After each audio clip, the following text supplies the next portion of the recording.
আসসালামু আলাইকুম প্রিয় দর্শক। এখন আমরা বাসা সবাই হোমমেড পিৎজা এবং বার্গার খাবো। তো এই যে আমার সামনে যা দেখতে পারতেছেন, এটা হলো আপনার বার্গার, যেটা আমরা বাসায় বানিয়েছি।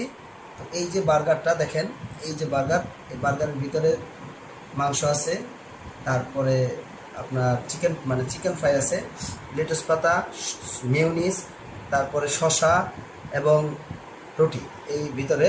টোটাল বার্গারটা আসলেই খুব মজাদার মনে হবে, দেখে বোঝা যাচ্ছে। আর এই হলো হোমমেড আমাদের পিৎজা। পিৎজার মধ্যে যা যা দেওয়ার দরকার সব কিছুই দেওয়া আছে, আসলে ক্যাপসিকাম থেকে শুরু করে সব কিছুই আছে এখানে। হ্যাঁ, তো পিৎজাটা দেখেই মনে হতেছে অনেক সুস্বাদু হবে।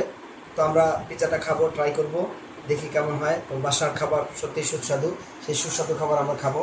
আপনারা দেখেন পিৎজাটা আরেকটু কাছে নিয়ে, আরেকটু ক্লোজলি কাছে নিয়ে আপনারা পিৎজাটা দেখেন, দেখেই খাইতে মন চাইতেছে। সত্যি অসাধারণ একটা পিৎজা হবে মনে হচ্ছে। আর বার্গারের কথা তো বললামই যে বার্গার খুবই খুবই খুবই টেস্টি বার্গার হবে, খাওয়ার আগে বোঝা যাচ্ছে।